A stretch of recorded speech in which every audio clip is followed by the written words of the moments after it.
TV one के निहायत दिलचस्प ड्रामों और एंटरटेनमेंट से भरपूर शोज किसी भी वक्त देखने के लिए हमारी वेबसाइट विजिट करें या हमारे यूट्यूब चैनल को सब्सक्राइब करें और बेल आइकॉन पर क्लिक करें।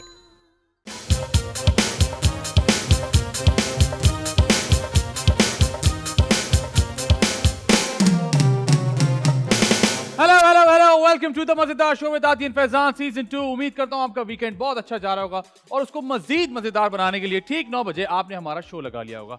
सबसे पहले आपकी मुलाकात कराता हूं हमारे सिंगर और हाउस बैंड काशिफ भाई एंड द करार बॉयज। अस्सलाम वालेकुम फैजान भाई। वालेकुम सलाम काशिफ भाई, कैसे हैं आप? माशाल्लाह ठीक ठाक। आज आपकी शर्ट जो है बहुत प्यारी लग रही है। बहुत शुक्रिया काशिफ भाई, थैंक यू वेरी मच। और जब बात होती है मजे की तो बात होती है मेरे फनियर हाफ की। बहुत सारी तालियां आप लोग घर पर बैठ के बजाएंगे फॉर मिस्टर आदि अदील अमजद।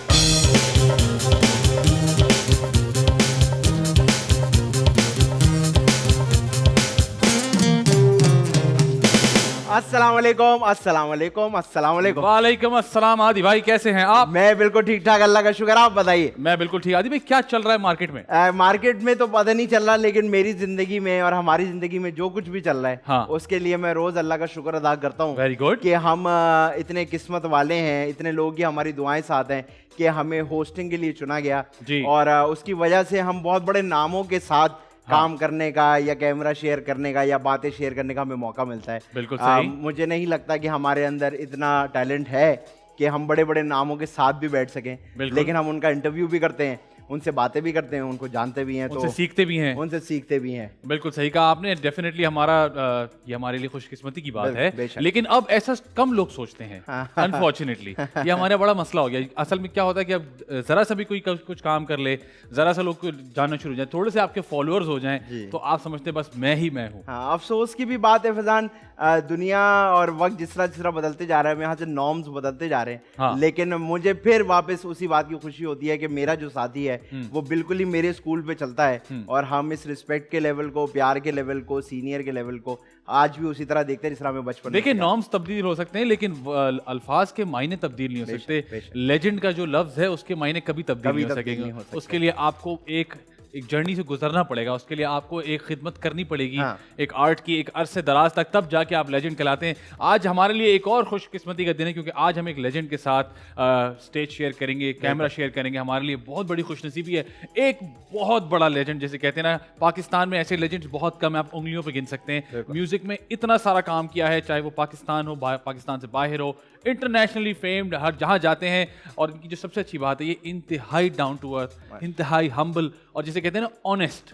इनकी ऑनेस्टी इनके काम से झलकती है, इनकी बातों से झलकती है। इनको बुलाएंगे, बहुत सारी बातें करेंगे और बहुत सारा मजा करेंगे। बहुत सारी तालियां। मैं कहता हूं जो लोग घर में खड़े ना वो खड़े हो जाएं, जो देख रहे हैं। ये इनके लिए खड़े होकर तालियां बजाना बनता है। जो लोग यहाँ मौजूद हैं उनसे भी मेरी गुजारिश है, प्लीज खड़े हो जाएं, इनके लिए तालियां बजाएंगे। बहुत सारी तालियां जो आप लोग घर पर बैठ के बजाएंगे for mister the one and only sir Alamgir.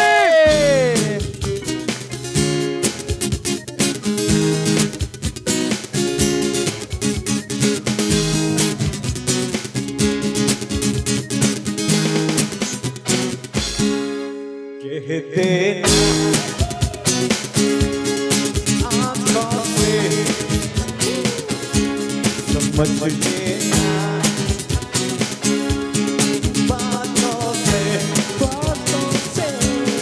कोई तो रहता है सांसों में।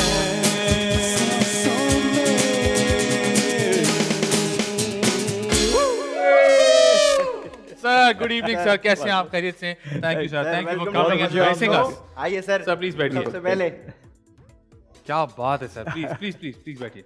वेलकम टू द मजेदार शो। सर कैसे हैं आप? माशाल्लाह। मैं सबसे खुशी की खबर है वो मैं सबसे पहले देना चाहता हूँ सर प्लीज। कि 13 साल डायलिसिस के बाद मेरी ऑपरेशन हो गई है, किडनी मुझे मिल गया, मैचिंग किडनी। अब मैं कोई बीमार आदमी नहीं हूँ। वाह वाह वाह वाह। और सर मैं तो कहता हूँ आप आदमी नहीं है, आप लड़के ही हैं। हाँ सर, आपकी एनर्जी है माशाल्लाह। क्या मुझे लग रहा है वही एनर्जी है जो हमेशा से थी। और मैं आपको सच बात बताऊं, बीमार आप कभी भी नहीं थे। मैं आपको सच मैं ट्रैवल करता रहा, जी, बिल्कुल, डायलिसिस मुझे जहाँ मालूम जा रहा है। हूँ वहाँ डायलिसिस कर रहा हूँ। क्या बात है सर। सर ये इसके लिए बड़ा पैशन चाहिए होता है, बड़ी ऑनेस्टी जैसे मैंने कहा चाहिए होती है। हमारे यहाँ तो नाखून टूट जाता है तो आप कहते हैं शूट कैंसिल करा देते हैं लोग। आप ये कैसे करते रहे हैं माशाल्लाह से, इट्स अमेजिंग। मेरा ख्याल में ना मेरे जो पावर है वो जो मैं 6 साल कैडेट कॉलेज में पढ़ा हूँ ना, तो सारा मिलिट्री पक्का कर दिया उन्होंने आपको। वो क्रॉलिंग करके वो पनिशमेंट भी मिलता था, गोल पोस्ट से गोल पोस्ट तक सिर्फ कोनी से ना पूरे बॉडी को लेट के जी पुश करके जाते, यहाँ खून निकलते थे, ऐसे पनिशमेंट होते थे। तो वो सारा सुबह 5 बजे पीटी ड्रिल, ये सारा मिलिट्री सर मैं चाहता हूँ हमारे तमाम देखने वालों को शुरू से तो बताइए, उसके बाद सिलसिला कहाँ से शुरू हुआ? कैडेट कॉलेज पहुंच गए थे आप, तो ये कैसे शुरू हुआ ये सिलसिला? यार पता है क्या, मेरा शौक अभी भी उतना ही शौक है जितना मैंने जब प्रोफेशन से पहले जितना शौक था म्यूजिक का, वो मेरा अभी तक इतना समय नहीं मिटा। क्या वैसे की वैसे शौक अपनी जगह पे है। पैशन ये बड़ा मैटर करता है। कैसे कैसे जो मुझे लोगों ने मुझे इतना आसमान में चढ़ा दिया, इतना फेमस कर दिया, वो मेरा, मैं इसलिए नहीं आया था, मुझे पता ही नहीं था कि ये इसलिए मैं दुनिया में आया हूँ। मैं तो प्रिपरेशन थी, मेरे भाई ने मुझे स्पॉन्सर करना था अमेरिका में, वहाँ जाके पढ़ना था, ये सारा लाइन बना हुआ था, वो फोकस था वो है।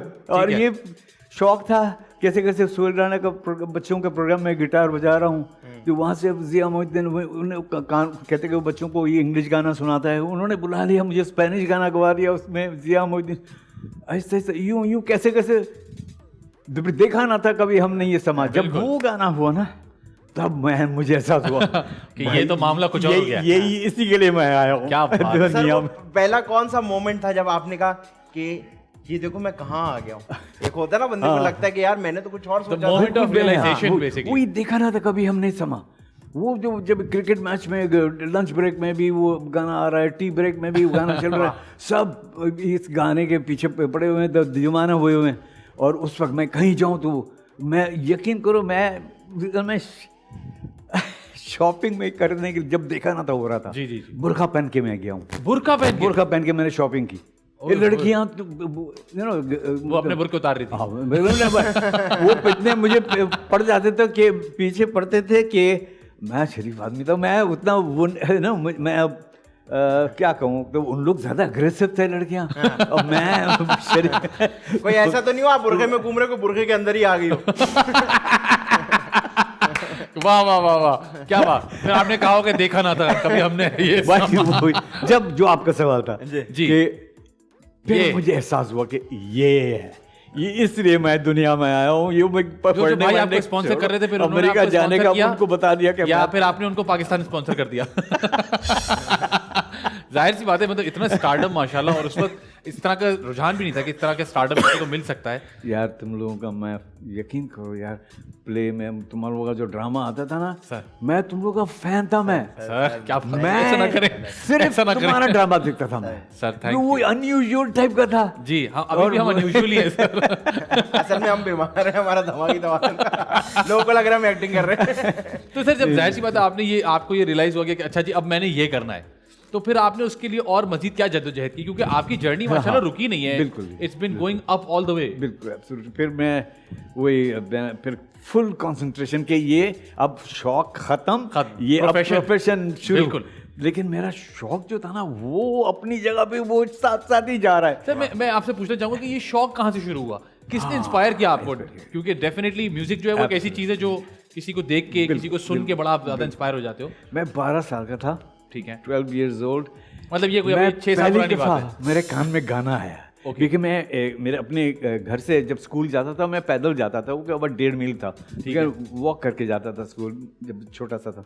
तो जब मैं जाता था तो एक वो उनके घर के सामने जाता था, जो जिन लोग क्रिश्चियन लोग रहते थे, तो वहाँ वो इंग्लिश गाने बज रहे हैं। सही है। तो एल्विस प्रेस्ली का गाना मेरे कान में आ गया, मैं वहीं रुक गया, मैं सुन रहा हूँ, मजे ले रहा हूँ, लेट हो रहा हूँ स्कूल का, लेकिन मैं सुन रहा हूँ।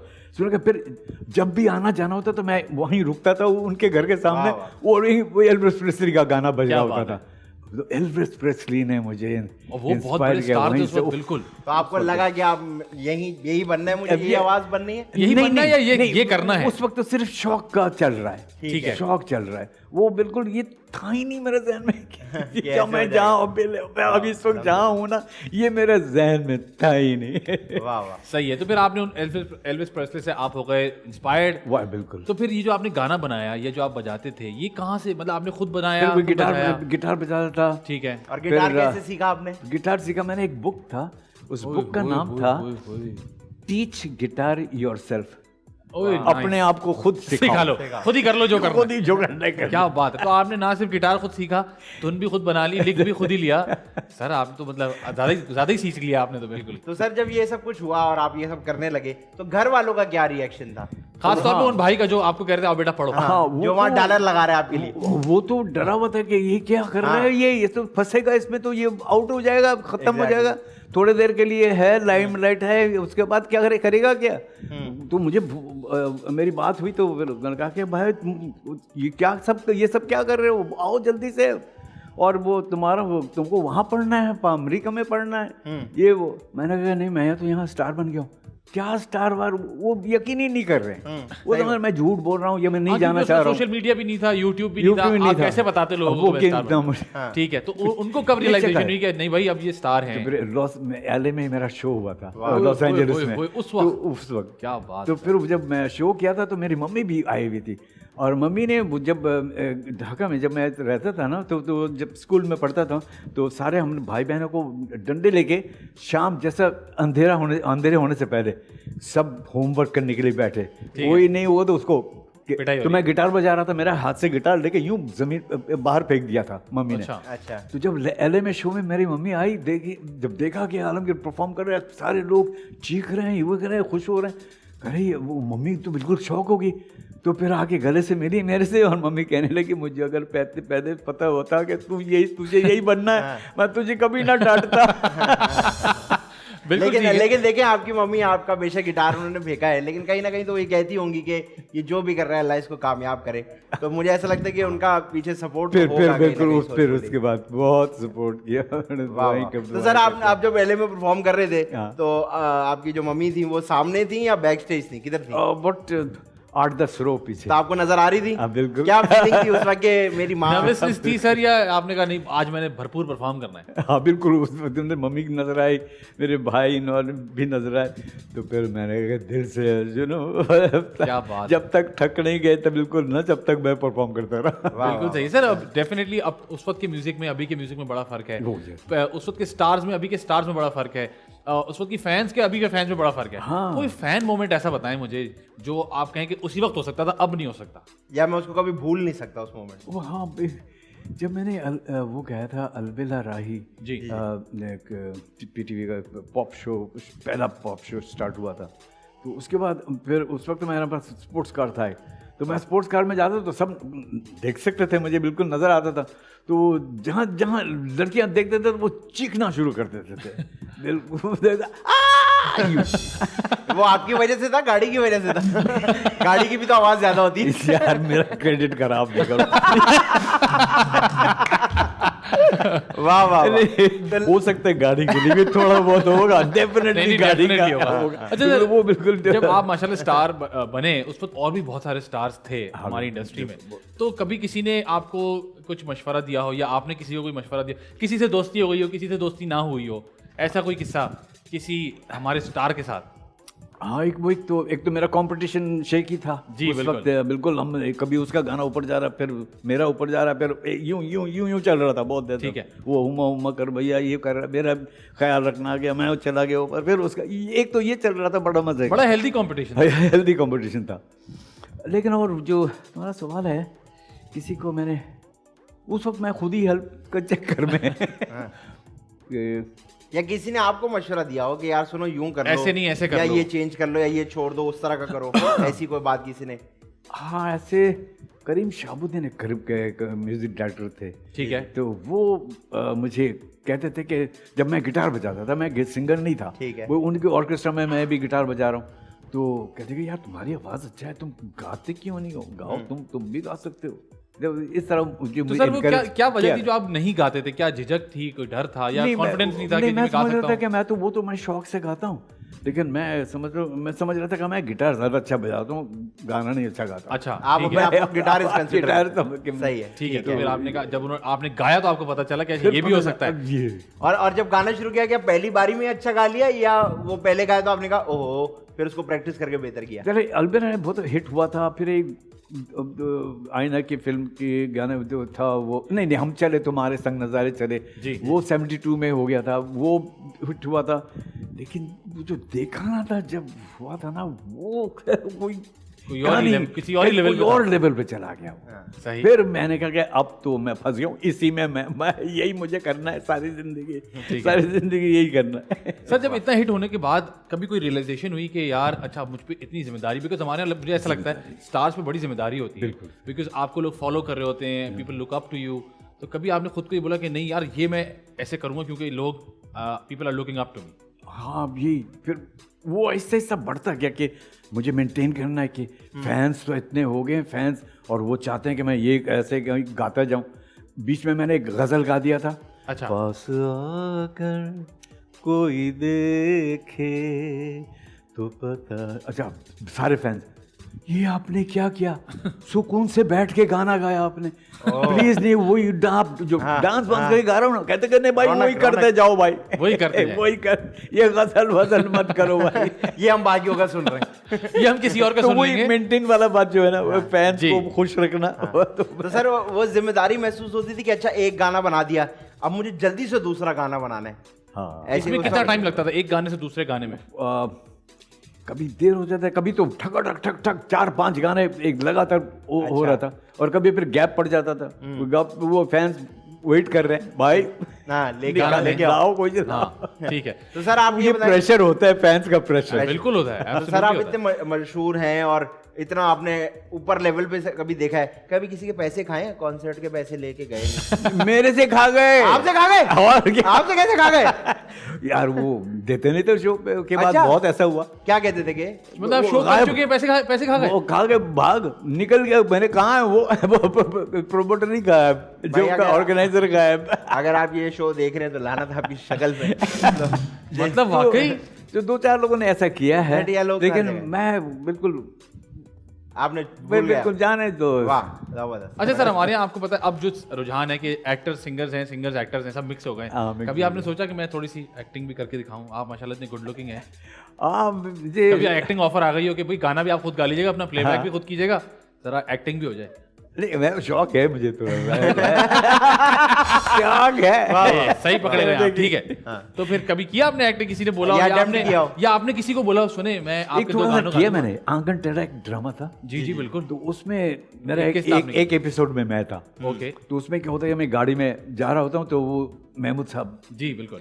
वो पुलिस ऑफिसर थे, वहीं रहते थे उनके शकील और जो बुशरा के घर में। तो मुझे मैं जा रहा हूँ ड्राइव करके, तो उसने कहा कि रोको, तो मैंने रोका, लाइसेंस दिखाओ। मैंने कहा मेरे पास कोई लाइसेंस नहीं है। तो क्या है? मैंने कहा गिटार है। तो वो गिटार दिखाओ। तो उसने गिटार देता हूँ, फिर वो टुन टुन करता है, तो वो नासिर, सलीम क्या नासिर साहब, एक्टर जी। सलीम नासिर, उफ, जी सर। वो निकल आता है, अरे ये तो आलमगीर है। वो शुरू हो गया अपना।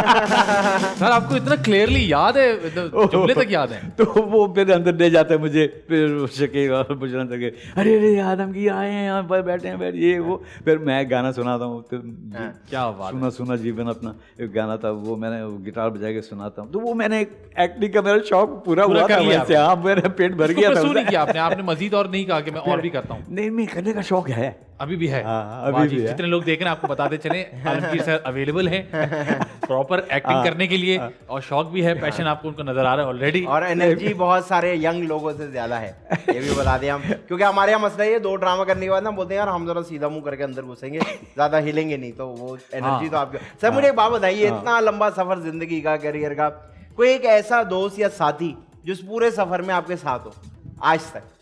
गालिया एक लड़की है, जी जी, फैन, ऐसा फैन जिसके पास मेरे सारे गाने, और ऐसे गाने वो मुझे भेजती थी कि मुझे नहीं याद है कि मैंने गाया। अरे और उनके बाद ऐसे, और उनके पास है। क्या बात है। उफ, ऐसे और भी फैन निकल आते रहे, और जी, जी, जी। कि मुझे हैरान करते। लाहौर में एक है शुजा, वो भी मुझे हैरान करते रहे ना, ऐसे ऐसे गाने भेज रहे हैं कि सर मुझे मतलब आपको अपना गाना याद नहीं है? ऐसा नहीं, कितने गाने बहुत किए हैं माशाल्लाह आपने? मैंने आपको 300-250 गाने किए वाह, वाह, वाह। और भाई गानिया और शुजा के लिए बहुत सारी तालियां होनी चाहिए कि उन्होंने इतना इंपॉर्टेंट, ये जिसे कहते हैं ना जखीरा है, ये बहुत ही गोल्ड जैसा जखीरा है, इसको प्लीज संभाल के रखें। ये रिकॉर्ड्स या ये सारी म्यूजिक जो है हमारी आगे जनरेशन तक पहुंचना चाहिए, हमारी भी ये कोशिश होती है। सर मुझे ये बताएं, जैसे आदि ने कहा कि इस पूरे सफर में कोई साथ रहा, कोई ऐसा कोई रिग्रेट है आपको इतने लंबे सफर में माशाल्लाह? कोई रिग्रेट आप बोले यार ये इस बात का मुझे एक रिग्रेट है जो रहेगा कि ये नहीं होना चाहिए? पता है क्या, इवन ऐसे चीज़ें हुए हैं, लेकिन अब वो याददाश्त जो है ना मेरे लिए वो गोल्ड है, गोल्ड वाह, है। वाह। जैसे मैं पहला 3 दिन कराची में झील पार्क में सोया हूँ। अच्छा हाँ, हुआ क्या था कि वो जब मैं आया था तो मेरे बड़े भाई ने कहा था कि उस वक्त रायट वायट हो रहा था ढाका में, स्कूल बंद, कॉलेज बंद, तो मेरे भाई ने कहा कि कराची चले जाओ, वहाँ हमारा कज़न है, उनके पास रहो और कराची यूनिवर्सिटी से पढ़ के बैचलर्स डिग्री करके आना, इसलिए कि यहाँ बहुत महंगा है, मैं तुमको अफोर्ड नहीं कर सकता तुम्हारा पढ़ाई, तुमको नौकरी भी करना पड़ेगा, पढ़ना भी पड़ेगा, ये वो। तो ये वो तो मैं गया, कज़न के घर गया, ट्राई करके जो आए हैं वहाँ देखो लॉक लगा हुआ है। मैंने नेबर से पूछा कि भाई इन लोग कहाँ हैं? कहते कि ये तो ढाका चले गए। अब वो वहां चले गए? वहाँ चले गए, मैं इधर आ रहा हूँ, वो उधर चले गए, एक ही बस पे आगे पीछे हो वो गए। आगे पीछे। अब मैं किसी को नहीं जानता हूँ कराची में, अब मैं चल पड़ा ऐसे ही सड़क सर पे ये मैंने क्या इस वक्त क्या एज थी आपकी? 15 and a half। 15 and a half। ओए ये डेंजरस वक्त था मेरे लिए, सबसे खतरनाक वक्त। मैं चलते चलते वो झील पार्क पहुंचा तो मैंने दरख्त देखा, वो जो पाम ट्री है, मैं वहाँ जाके बैठ गया। मैं सोच रहा हूँ कि ये मैंने क्या कर दिया। और उस वक्त ना फ़ोन ना टेलीफोन, सिर्फ टेलीग्राम, वो भी टेलीग्राम करने के लिए कोई एक कहीं जाना पड़ता है, फिर वो तो बाद में मुझे पता चला। मैं वहीं सो गया झील पार्क में। ओ ये तो लंबी कहानी है। तो वो मेरे कहानी पे फिल्म भी बन रहा था, अलबेला राही, फवाद खान आलमगीर बन रहा है, ये वो। तो वो फिल्म तो रुक गया, पेंडेमिक, ये कोविड शोविड आ गया, ये वो सारा वो। तो वो चारा चक्कर, तो वो जो मैंने पहले सोचा था कि ये क्या हो गया मेरे साथ, अब मैं जब याद करता हूँ ना, मेरा वो खजाना है यार, अब मेरे लिए वो गोल्ड है। वाह। तो सर उस वो जमाना, वो वक्त गुजरा होगा, जाहिर सी बात है, वक्त तो नहीं रुकता, वो वक्त गुजर गया, उसके अरसे बाद कभी उस जगह को जाके वापस देखा? बिल्कुल। और पीटीपी ने एक पूरा मेरा बायोग्राफी बनाया, तो उन्होंने पूरा शूट किया उसको उसी पाम ट्री में, फिर वो गाने गाए मैंने वहाँ इधर उधर, उन्होंने पूरा उसका एक बायोग्राफी बनाया उस चीज़ का। तो वहाँ जाके कभी उसी दरख्त के नीचे बैठे? बिल्कुल, वक्त गुजारा? वाह वाह वाह, इतना मज़ा आया। उफ यार, वो मेरा जो है ना वो निशान है मेरा, मैं उसको निशान बनाता हूँ कि ये मेरा कैरियर, मेरा ज़िंदगी, मेरा हर चीज़ ये है, ये पॉइंट है, यहाँ से शुरू होती है। तो सर फिर क्या सोचा आपने कि अब कोई नहीं है मेरे आसपास, मैं कहाँ जाऊंगा, कैसे रहूंगा? सो तो गए, यकीनन उठे होंगे, फिर आपने क्या सोचा? नौकरी, अब देखो ना, जो पहले चीज़ है, अब मुझे खाना भी है, नौकरी करूँगा तो भाई खाना खा सकता हूँ। तो मैं रेस्टोरेंट में जा रहा हूँ, पूछ रहा हूँ कोई काम ये वो नहीं मिल रहा है। तो एक होटल था तारिक होटल के नाम से, बिल्कुल तारिक रोड के पीछे वाली लेन। मैंने उनसे कहा कि आप देखें, आपका लॉन है यहाँ आप कुर्सी मेज लगाएं, मैं गिटार बजा के, मेरे पास गिटार था, मैंने कहा मैं गिटार बजाऊंगा, मैं गाऊंगा और लोग आएंगे, खाना खाएंगे, आपका बिजनेस होगा। कहते सुनाना था, 1-2 गाना सुनाओ। मैंने उनको सुनाया। तो आपने उस वक्त कौन से गाने गाए थे? मैंने इंग्लिश गाने गाया था। अच्छा। और कोई मोहम्मद रफ़ी किशोर आए थे मेरे ख्याल में, और इंग्लिश गाने, ज़्यादातर इंग्लिश गाने। ठीक है। तो उसने कहा अरे ये तो बहुत अच्छा है, तो ठीक है, और आपको मैं क्या दूँ? मैंने कहा आपका जो मर्जी दें, लेकिन खाना ज़रूर दीजिएगा। अरे यार यार सोचो यार, मैंने कहा मुझे खाना चाहिए, आप पैसे दो ना दो, हेल्प विद द पैसा, मुझे खाना चाहिए। 2 दिन हो गया खाया नहीं, ये दूसरा दिन है। अब जबकि उन्होंने कहा कि कल से शुरू, अब देखो अभी भी मैं भूखा हूँ। दूसरा दिन गया, तीसरा दिन मैं गया और परफॉर्म कर, 2 घंटा गाने के बाद खाना मिला यार। ये जो वक्त मैं याद करता हूँ ना यार, अरे मुझे मजा आ जाता है यार। सर उस वक्त ऐसा लगता था कि जैसे वक्त रुक गया है, मैं परेशान हूँ, हाँ, चीज़ों का नहीं पता और वक्त कट नहीं रहा। बिल्कुल। पहला दिन जो मैं जाके बैठ गया था ना पार्क में, तो मैंने ये रुक गया, मेरी जिंदगी रुकी हुई है, बिल्कुल स्टॉप हुआ हुआ है। मैं क्या करूँ, कहाँ जाऊँ, क्या मतलब कुछ जहन में कुछ आ ही नहीं रहा, कोई आइडिया ही नहीं आ रहा है। तो फिर वही आया कि बस पहला चीज़ नौकरी ढूंढो। अभी आई मीन वो वाली बात है कि सेविंग योर लाइफ, वो जद्दोजहद शुरू। तो फिर वही वहाँ पे जब मैंने गाया था ना, जब लोग आ रहे थे गा रहे थे, तो वहाँ निगत आमीन के टीवी प्रोड्यूसर बैठ के खाना खा रही थी। उसने आके मुझे कहा कि मुझे कार्ड दिया, कहते कि आलिया, खुशबख्त आलिया से मिलना जो टीवी में जाके कल, और वो तो उनका एक प्रोग्राम होता है, उसमें तुम्हारा वो ऑडिशन करेंगे, मैंने उनको फ़ोन करके बता दूंगा, आप तुम कल आ जाना।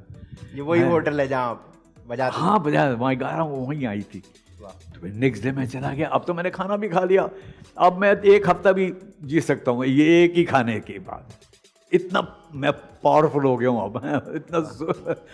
तो मैं चला पहुँच गया। फिर वो आलिया खुशबख्त को दिया, हाँ आप कौन है? मैंने कहा मैं आलमगीर मेरा नाम है, आपको निगत अमीन ने मुझे कहा आपसे मिलने के लिए, ऑडिशन देने के लिए।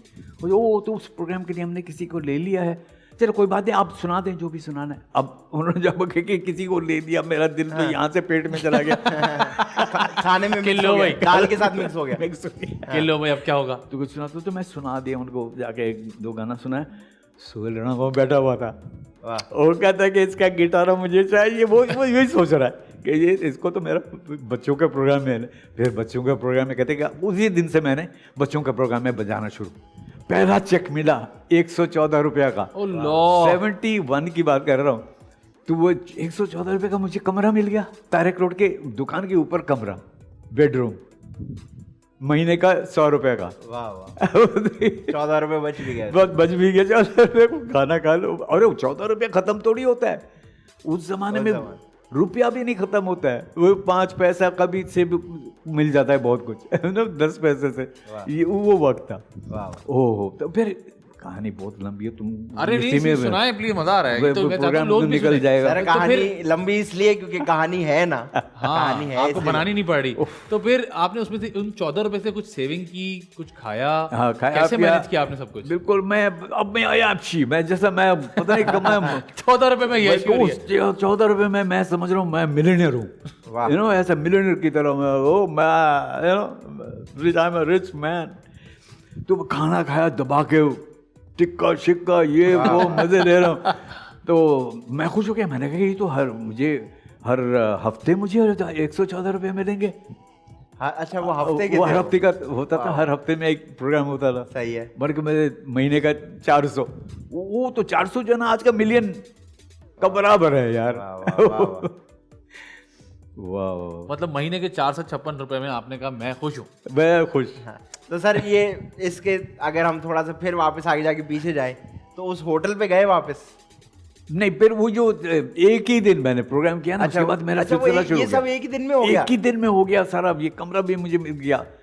तो फिर ये सारा जो 14 दिन जो है, 4th डे, 3 दिन मैं सिर्फ बस भूखा रहा हूँ, 3 डेज। ठीक है। और उसके बाद जो 2 घंटा गाना पड़ा, हाँ। वो भूखे यार, वो जो मेरे लिए मुश्किलात थी ना, कि कितना टफ था मेरे लिए वो 2 घंटा। लेकिन अगर सपोज खाया हुआ होता ना तो मेरे लिए तो कुछ प्रॉब्लम नहीं था। सही है, एनर्जी 3 दिन का एनर्जी नहीं है, थके हुए हैं, खाने के लिए मर रहा हूँ मैं।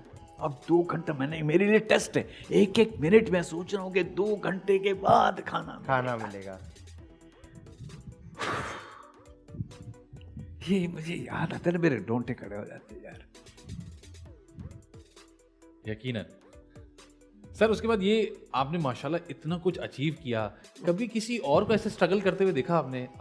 एक्टर्स में, सिंगर्स में, किसी को आपने जाके मोटिवेट किया हो कि अरे मैं इस चीज़ से गुजरा हूँ तो तुम्हारा भी काम हो जाएगा? ऐसे हाँ मिले थे, इतने बुरे नहीं थे जिस तरह मैं मेरा था, लेकिन मैंने हेल्प किया उसको। बिल्कुल। एक्चुअली एक लड़का था, वो उसको गाने का शौक था, लेकिन उसका बाप पीर था और उसकी फैमिली वो थोड़ा सा पागल था थोड़ा सा। तो वो घर में खिड़की से जंप मार के गिर जाता था नीचे, ये वो पागल टाइप का था। तो उसके भाई को पता था कि वो मेरे घर के करीब जहाँ मैं रहता था उनके करीब ही रहते थे, जिसमें जहाँ मैं रहता था। तो वो लेकर आए मेरे पास, वो मेरे बड़े भाई के फ्रेंड है, तो वो जानते थे मेरे बड़े भाई को। तो वो लेके आया मेरे पास, कहते कि ये इस तरह है। उसके सामने नहीं कहा, जैसा है कि उसको लेकिन गाने का शौक है, तो वो मैं आपको पास भेजता हूँ कि आप उसको ज़रा सा गाने में थोड़ा सा लगा के ना इसको अगर ठीक कर सकते हैं इसको। तो फिर मैंने उसको किया, तो मैंने कहा तुम सुनाओ, तो वो खुश हो गया कि कोई मुझे कह रहा है कि सुनाओ। वो घर में तो सब मना कर रहे हैं। ठीक है। तो वो गाया, मैंने कहा वाह तुम तो इतना अच्छा गाते हो, तुमको तो टीवी में आना चाहिए, ये वो। उसको मैं एनकरेज कर रहा हूँ। तो फिर उसको मैंने 3 महीने लगे मुझे, 3 महीने में वो नॉर्मल हो गया। क्या बात है। ओ जो फैमिली ने थेरेपी किया थेरेपी की मैंने, तो फैमिली ने मुझे इतनी दुआएं दी हैं मुझे कि आप मेरे से दुआएं ही तो जबरदस्त चीज है। अच्छा सर, कोई आपका पुराना दोस्त, कोई ऐसा दोस्त जो आप कहें यार ये मेरा सबसे पुराना दोस्त है, मेरा यार है, ऐसा कोई अब उस वक्त था, इंडस्ट्री में हो ना हो, बाहर हो? दोस्त थे मन्नान एक मेरे दोस्त थे, वो भी ढाका से आए हुए थे। अच्छा। इसलिए उससे मेरा मिलना जुलना था थोड़ा सा, तो वो बहुत मतलब एनकरेज भी करते थे, मेरे साथ देते, बहुत साथ दिया मेरा। फिर ही डाइड एंड देन फिर मैं गया था उसके जनाजा में गया उसको, वो मुझे याद रहता है कि वो मेरा सबसे क्लोजेस्ट फ्रेंड वो था मन्नान। थोड़ा सा आपको कहानी में दोबारा पीछे लेके जाता हूँ मैं। सोहेल राणा साहब आपको मिले। हाँ। उन्होंने आपको वो मौका दिया बच्चों के, वहाँ से फिर सिलसिला आगे वहाँ कैसे से, बढ़ा? हाँ वो बड़े मजे का।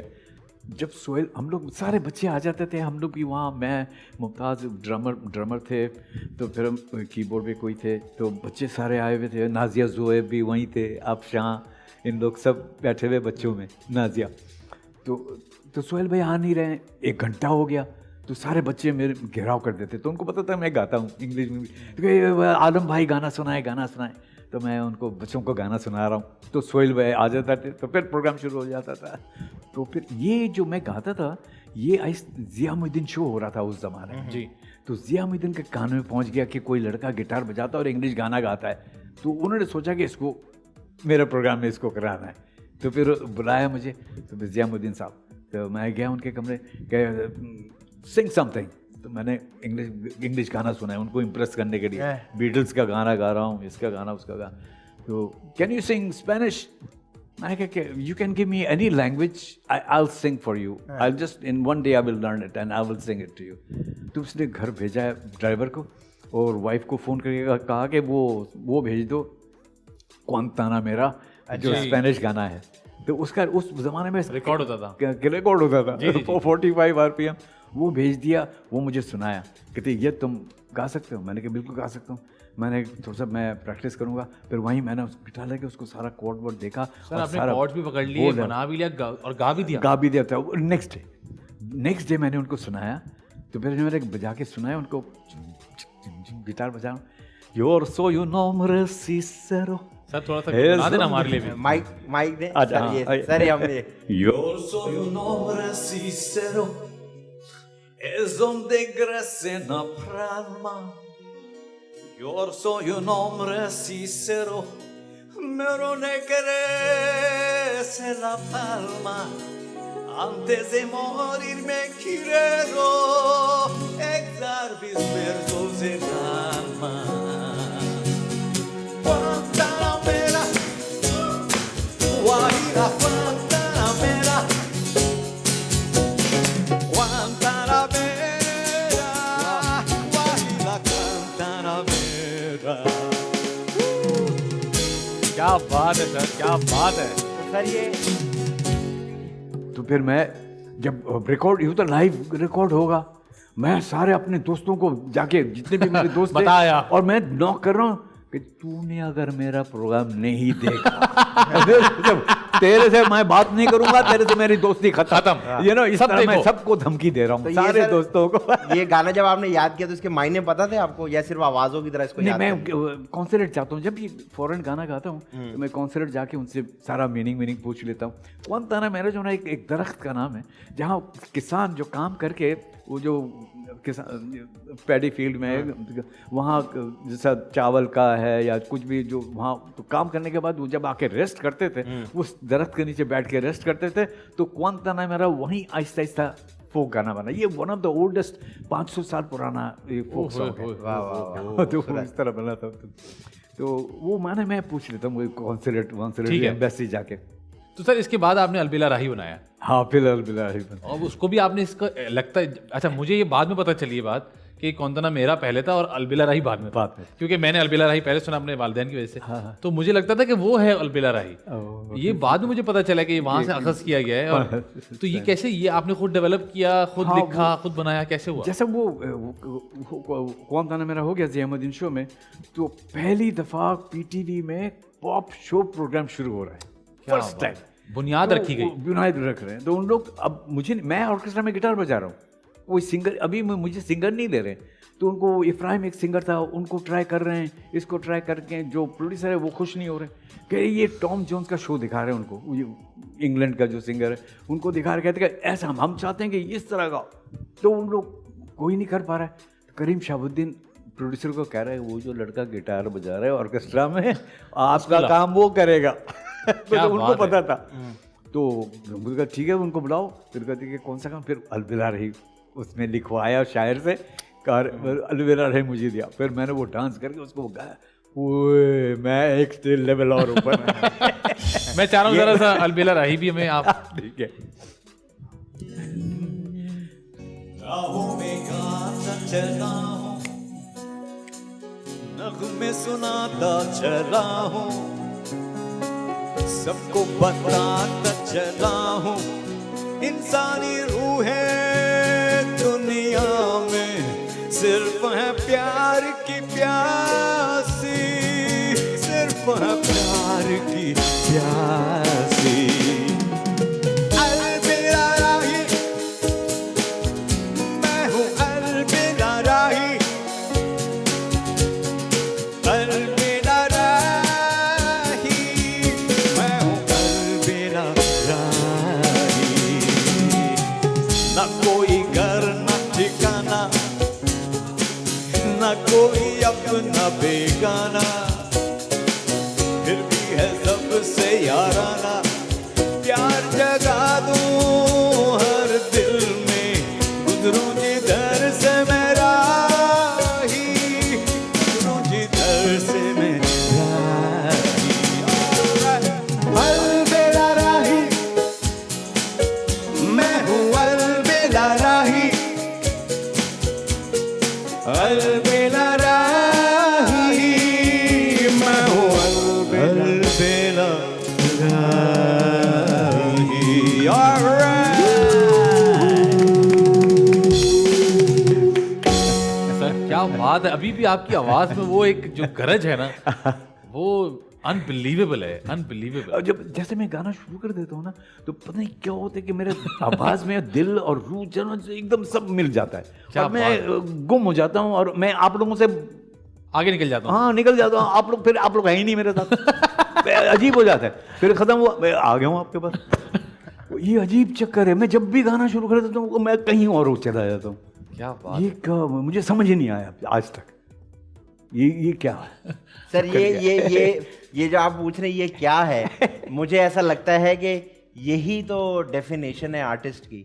असली आर्टिस्ट तो यही होता है कि जब वो अपने आर्ट पे आता है वो सब भूल जाता है। और माजरत के साथ, चाहे हम हो या अब की जनरेशन हो, उसमें तो कोई आर्टिस्ट नहीं है, उसमें तो सब एक फैक्ट्री की तरह काम कर रहे हैं और स्ट्रेटजियाँ बना रहे हैं कि किस तरह हम एक ब्रांड बन जाएं बजाय अपने आर्ट को लेके। हमारे यहाँ बहुत बड़े बड़े बैंड्स हैं जिन्होंने 3 गाने गाए और आज तक वो उसका म्यूज़िक चेंज कर करके हर ब्रांड को बेचे जा रहे हैं।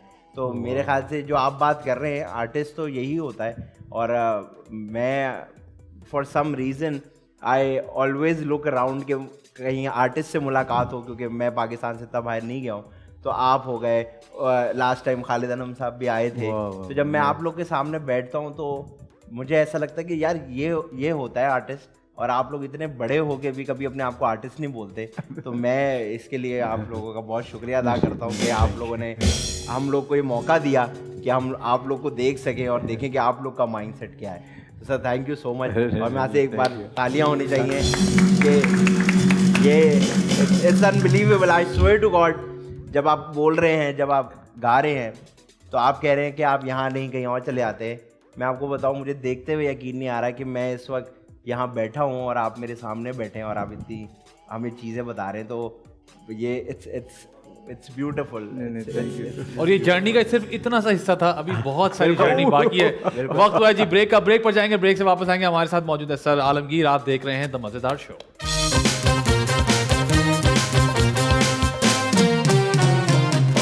वेलकम टू द मजेदार शो। मेरे साथ मौजूद है आदि अदील अमजद और हमारे साथ मौजूद है सर आलमगीर। सर ये हुआ, फिर आपने अलबेला राही कर दिया, लेकिन हमारे यहाँ अब जो देखा जाता है, मैं अब की मिसाल इसलिए बार बार दे रहा हूँ क्योंकि हम रिलेट करते हैं बार बार। हमारे यहाँ अब जो है कुछ one hit wonders type scene है, एक गाना चल गया बस उस पर पूरा करियर है, या आप एक दफ़ा हिट हो गए। आप लोगों की जनरेशन में you guys have constantly evolved, you guys have constantly tried to do better than before। कि ये तो हो गया है ठीक, अब मैं इससे बेहतर क्या करूँगा। और ना सिर्फ आप बल्कि आपके जो पीयर्स थे या जो आपके साथ एक हेल्दी कंपटीशन, उन्होंने भी यही किया है। तो ये बार बार अच्छा, बार बार पहले से बेहतर करना एक बहुत मुश्किल काम होता है। कैसे मैनेज किया आप लोगों ने ये? एक्चुअली वो हम लोग मजबूर भी थे कि इसलिए अभी तो इतने गैजेट्स आ गए हैं ना, सॉफ्टवेयर ये वो, बटन तो दबाया, हम लोग भी गाना गा सकते हैं, बटन दबाया, आया तो था हमने, हाँ बिल्कुल, गुस्ताखी की आपके सामने, बटन दबाया म्यूजिक बन गया, ये दबाया, वो अगर बेसुरा गाया तो कंप्यूटर से ठीक कर लिया। ये सारा उस वक्त तो कुछ भी नहीं था, जो है वो हर चीज मैनुअली करने पड़ते थे। अब रिकॉर्डिंग में सारे इंस्ट्रूमेंट्स, अभी तो सारा कंप्यूटर का इंस्ट्रूमेंट हो जाता है, उस वक्त हर इंस्ट्रूमेंट रियल इंस्ट्रूमेंट होते थे, सब बजा रहे हैं। अब 25 लोग इंस्ट्रूमेंट बजा रहे हैं, मैं गा रहा हूँ, किसी ने मिस्टेक किया, कट दोबारा। अब तो के अभी जो है टेक चल जाता है, तो इतना गाया, ठीक हो गया, कोई बात नहीं, आगे वाला गाओ, ये सही है, ओके है, आगे वाला फैक्ट्री पंच किया, ये फैक्ट्री बन गया। उस वक्त तो हर चीज़ मैनुअली करना पड़ता था, इतना मुश्किल था, जिसकी वजह से हम सीखे हैं, हम सीखते थे और इम्प्रूव करते थे, हर वक्त इम्प्रूव कर रहे हैं, हर वक्त इम्प्रूव कर रहे हैं। और तो इसी तरह गाने भी जब बनाया, फिर वो चाहते थे कि इससे भी कोई अच्छा गाना बने, वो कंटिन्यूअस वो था। शुक्र है कि मैं उस दौर पैदा हुआ कि जब ये गैजेट नहीं आए थे। मैं खुश हूँ इस बात का, यकीन कर। क्या बात है। तो सर ये उस टाइम पे जिस तरह अब तो ये होता है कि इंस्टाग्राम के फॉलोअर्स और यूट्यूब पे व्यूज आ जाते हैं, तो पता लग जाता है यार ये इससे बड़ा है, ये इससे छोटा है, ये नया, ये पुराना है। उस टाइम पे कैसे जज होता था कि ये आर्टिस्ट जो है इस आर्टिस्ट से बड़ा है? वो साफ सामने नजर आते थे, इसलिए हर चीज़ मैनुअल था, तो पता चल जाता था कि कौन किससे अच्छा है, वो साफ नजर आता था। आज नहीं पता चलेगा आपको, पता नहीं किसने ज़्यादा अच्छा मशीन ले लिया तो वो आगे निकल गया। आजकल तो पूरा सीजन आ रहा है जिसमें एक्टर गाने गा रहे हैं, फैक्ट्री है। तो मैं यही मेरा वो है कि नई जनरेशन को जो मेरी मैसेज है कि एटलीस्ट आवाज़ जो है ना उसको प्रैक्टिस करे। और सर मेरा अगला सवाल यही था कि अब की जनरेशन जो गाने आपको आजकल आप गाने सुनते हैं, म्यूजिक सुनते हैं, फ्रेश वाला सुनते हैं या जो आपके टाइम में हिट्स थे या जो क्लासिक था? मैं वही 70s 80s का ज़्यादा सुनता हूँ। उसके अलावा जो फोक क्लासिकल ऐसे टाइप का कवाली एंड इस स्पिरिचुअल गाने मैं म्यूजिक सुनता हूँ। इंटरेस्टिंग बात ये कि आपके एरा के जो गाने हैं वो अभी भी याद हो जाते हैं, अभी भी सुनने में मज़ा आता है, अभी भी लगता है जैसे अभी के गाने हैं। अब जो गाने आते हैं उनकी लाइफ होती है 2 हफ्ता, आया हिट हुआ, याद हुआ, चला गया, आपने कुछ अरसे गाड़ी में सुना, आप ढूंढते नहीं है उनको। हाँ, हम उनको ढूंढते नहीं है। मतलब आप लोग के गाने अभी भी लोग ढूंढ के सुनते हैं। मैं आपको सच बताऊं, मैं अभी तक किसी ऐसी घर की ढोलकी मेहंदी में नहीं गया जहाँ देखा ना था ना बजाया जाए। हर जगह पे देखा ना था, गाया जाता है, उसको एंजॉय किया जाता है। उसके मैंने हर वर्जन सुना है, गिटार से लेके ढोलक पे, तबले पे, हर कोई इसको एंजॉय करता है और सबको याद होता है। और उसके बाद आपने उसके बिल्कुल बरक्स गाना गाया, मैंने तुम्हारी गागर से बंदी, वो भी मेहंदी में, वो भी हर जगह गाया जाता है। तो ये मतलब इतना सारा जो करना है, अच्छा करना है, ये बड़ी मुश्किल बात है। ये जरा मुझे जर्नी बताया ना कि ये पॉप तो आपका चल पड़ा, उसके बाद आपने कहा अब ये आपने बताया गजल भी आपने गाई, फिर ये मैंने तुम्हारी गागर से बिल्कुल डिफरेंट गाना है। कैसे, क्या हुआ, किसने बोला, मैंने तुम्हारी गागर से कैसा बना? मैं बताता हूँ कि मेरे एल्बम मैं रिकॉर्ड कर रहा था, तो उसमें मैंने 10 गाने किए। वो एक गाना मुझे 1 महीना लगा बनाने में, ठीक है। तो 6 महीने में मैंने 2 गाने करके मुश्किल 10 गाने बनाए मैंने 6 महीने में। तो बहरहाल आई टुक दैट लॉन्ग। तो सारे गाने रिकॉर्ड हो गए, तो वो जो प्रोड्यूसर थे वो आए, मैंने कहा ये नहीं आपका 10 गाने, मुझे अब चेक दे दें, ये ख़त्म करें सारा किस्सा, मुझे ये चाहिए। तो वो कहते कि नहीं नहीं नहीं आलमगीर साहब, आपसे हमारी 11 गानों की बात हुई थी। मैंने कहा नहीं 10 गानों की बात हुई थी, थोड़ी सी मुंह मारी हुई। मैंने कहा चलो ठीक है, ख़त्म करो। मैंने फ़ोन किया शायर को, और सारे म्यूजिशियंस वहीं थे। मैंने शायर को बुलाया, मैंने कहा कि मैंने वो निकाला, वो गुजराती फोक गाना निकाल के मैंने तुम्हारी गागर बना के उसी वक्त बनाया मैंने उस गाने को, बना के रिकॉर्ड करके मैंने कहा ये ले आपका 11। अब मेरा 10 गाना कोई नहीं सुन रहा। गागर गागर गागर सब जगह यही बज रहा है। क्या बात है। वाह वाह जो मैंने 6 महीने लगाया 10 गानों पे कोई नहीं सुन रहा। एक दिन वाले पे वो ही जो मैंने एक ही दिन और मैं चाहता हूँ हमारे जो लोग देख रहे हैं उनको भी बताऊं कि 10 गाने 11 गाने, पहले ज़माने में जी एल्बम बनता था, उसमें 10 गाने होते थे, 11 गाने होते थे, कैसेट रिलीज होती थी, और फिर उस कैसेट की पूरा एक प्रोसेस था, लेबल्स होते थे, वो आपको रिलीज करते थे सब कुछ। अब ऐसा नहीं होता, अब आपने एक गाना गा दिया, और अब आजकल तो जो गाने हैं वो तो बातें चल रही हैं, मैं ये कर लूँ तो वो कर ले, ऐसा वहाँ मिल ले, मैं ये कर लेता हूँ, सब वो चल रहा है। अच्छा सर, ये एक मुझे बात बताएं, अब आप अभी पाकिस्तान आए हुए हैं, तो हम यहाँ आपको गिग में कब देखेंगे? हम आपको कब देखेंगे कि हमारे सर स्टेज पे खड़े हैं और हम आगे सुने? ऐसा क्यों नहीं करते आप? माशाल्लाह मेरी ट्रांसप्लांट हो गई है कि सर वो हो गई, वो तो उसमें तो बात ही नहीं करनी। अब आप जैसे जिंदा आदमी को इस टॉपिक को डिलीट कर देना चाहिए। बात कर रहा हूँ कि मैं जब डायलिसिस पे था ना, मेरे लिए बहुत मुश्किल था। ठीक है, अब मैं दोबारा शेर अब है, मैं ऑलरेडी 4 गाने बना चुका हूँ, अरे नए गाने बना रहा हूँ मैं, नए गाने। सर नए गाने बनाए आप। मैं तो ये चाहूंगा कि आप एक गिग रखें, फिर मैं आऊंगा, फिर आप हमें सुनाइए। और आप इंडस्ट्री के लिए गाना गाएं सर, मतलब आप OSTs गाएं, आप फिल्म के लिए गाने गाएं, आप कॉन्सर्ट करें सर। आप तो सब कुछ गा सकते हैं ना। मैं अगली बात ये करने वाला था कि पॉप कर लिया आपने, फिर ये मैंने तुम्हारी गागर, आपने कहा यार डालो 11वां गाना। उसके बाद आपने पेट्रियोटिक गाने भी गाए हैं, मतलब नूरजहां जी जो इतने मशहूर हैं, उसके साथ साथ उनके होते हुए किसी का ये गाना बड़ी मुश्किल बात होती है, लेकिन आपने जो है वो तुम्ही से मुजाहिदो, फिर ये वाले, ये जो वो एयरफोर्स वालों ने मुझे इनवाइट किया था पिछले साल, तो वहाँ आपको वो याद आया कोनियों पे चलना कि अब इनको मेरी जरूरत पड़ी है। तो वही मुझे एयर चीफ तो थे, उन्होंने मुझे चाय पे बुलाया था घर पे। अच्छा।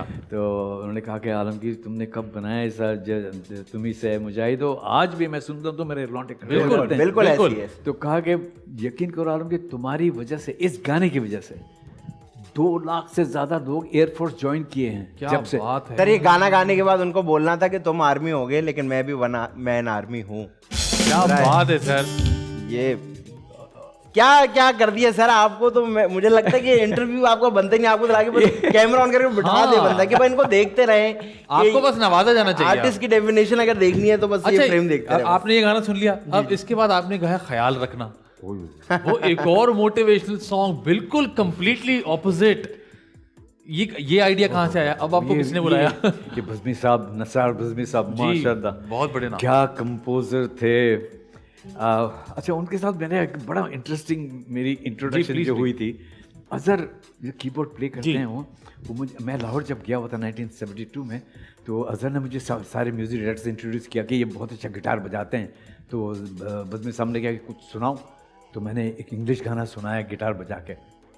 इनको बिठाओ स्ट्रिंग डिपार्टमेंट में बैठाओ। स्ट्रिंग मतलब सारे गिटार, मैंडोलिन, ये जो भी स्ट्रिंग्स इंस्ट्रूमेंट है उसका सारे माइक कहते हैं, उनको यहाँ बिठाओ।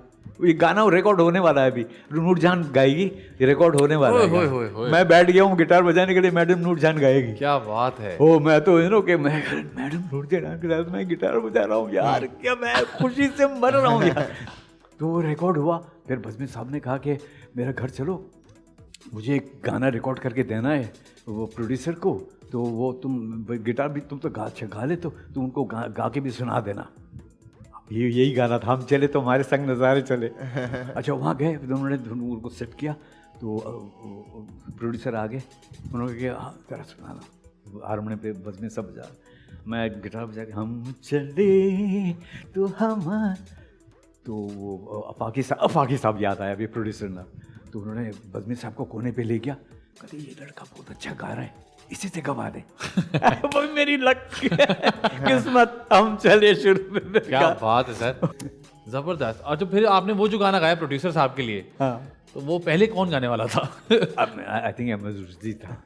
अहमद रुश्दी साहब के लिए हाँ बन रहा था। अच्छा, लेकिन उसमें ना एक लंबा पॉलिटिक्स का चक्कर भी हुआ था। अच्छा, वो कि सारे सिंगर्स ने वो स्ट्राइक किया हुआ था मसूद राना, अहमद रुश्दी, ये लोग सब ने के उनका आई थिंक मेरे उनका पेमेंट बढ़ाने के लिए और समथिंग कुछ गड़बड़ था। ठीक है। तो उन्होंने सोचा कि इन्होंने तो स्ट्राइक किया, ये तो और वो सारे स्ट्राइक पे नहीं है, इसमें नहीं है, वो मेंबर में नहीं है, वो सिंगर के एसोसिएशन है उसमें, तो ये है ही नहीं। ठीक है। इनसे कहा वो खत्म करो। आपने मेरे ख्याल से आपने परफॉर्म इतना अच्छा किया होगा, उन्होंने कहा भाई। और बाकी वो मैं बजा के गा रहा था ना, तो वो इम्प्रेस भी वो हो रहे थे वो फाके साहब, नीचे गवा दें, खत्म करें छुट्टी। सर अगर आपको ज्यादा जहमत ना हो रही हो तो हमें वो भी मैं चाहता हूँ, आप कभी कभी ऐसे मौके मिलते हैं हमें।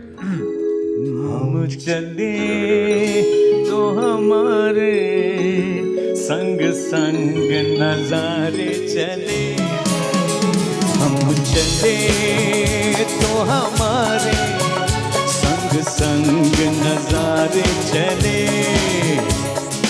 कैसा ये समा है, बेखुदी है दिल जवा है। कैसा ये समा है, बेखुदी है दिल जवा है। कौन चाहे ऐसा मौसम ढले ढले ढले, हम चले तो हमारे संग संग नजारे चले, हम चले। वाह सर, क्या बात है, क्या सर बात आप जब गाते हैं ना तो जितनी भी टेक्नोलॉजी है आप उसको पीछे छोड़ जाते हैं, बहुत पीछे छोड़ जाते हैं। इसलिए मैं अच्छा, हालांकि मेरे पास मेरे स्टूडियो में सॉफ्टवेयर एवरी हर चीज़ है, लेकिन कभी भी मैंने उसको करेक्शन करने के लिए यूज़ ही नहीं करता। मैं वैसे ही रहने देता हूँ जैसा मैनुअल में रिकॉर्ड होता था। उसकी जो खूबसूरती है ना, वो कि वॉइस रिकॉर्ड किया, Yes. उसको मैंने वो नहीं किया, करेक्शन नहीं किया। अगर मैं कहीं बेसुरा है हल्का सा, मैंने रहने दिया, क्योंकि वो जो देखिए ना, दुनिया में जितने भी सिंगर्स गाते हैं ना, टेक्निकली ना, ये साइंटिफिकली मैं बता रहा हूँ, कोई 100% परफेक्ट सुर में कोई भी नहीं गा सकता है। वो करीब जाते हैं, सबसे करीब मोहम्मद रफ़ी, लता, मेहदी हसन, नूरजान, इन लोग करीब जाते हैं, सबसे करीब जाते हैं, लेकिन 100% नहीं होता है परफेक्ट। नहीं होता। जो इसलिए जब नहीं होता है परफेक्ट और करीब जाने के लिए कोशिश कर रहे हैं, उसमें मैजिक होता है।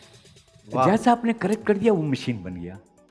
तो ये नए जनरेशन को मैं समझाना चाहता हूँ कि वो मैजिक को किल ना कि करे। वो किल ना करे मैजिक को, अपने आर्ट रहने से दें। सच हाँ। बोले। अगर आप देखने का आप ज़्यादा बेसुरा हैं तो थोड़ा सा प्रैक्टिस करें, सारे गामा करें। वाह वाह। सर नी निसा रे निसा रे निसा रे धा ना निसा ना निसा ना निसा मा पानी गा गा मा पा गा मा रे सा नि धा नि सा रे गा मा पा धा नि सा रे गा मा रे सा नि सा धा नि बा मा पा गा मा रे सा। ये दरबारी का एक पलटा है। सर इसमें हमारे 10-12 ऐसी आर्टिस्ट मर जाएंगे। ऐसी चीजें क्या कर रहे हैं प्रैक्टिस करने पड़ेंगे। 10-12 हमारे आर्टिस्ट अभी के मर जाएंगे अगर उन्होंने ये किया तो। आपने- और 5-6 बैठ के कह रहे होंगे अबे भाई ये पाकिस्तान क्यों आ गया। इसको भाई ये तो अमेरिका भगाओ। आपने मुश्किल कर देनी है। सर मुझे एक बात जाननी है, पहली मोहब्बत ओए होए होए होए होए होए। सर थोड़ा सब सा आपको ब्लश याद करते हुए है, नजर आए मुझे। आपको सब याद है। मैं सच बोलूंगा, बिल्कुल सच।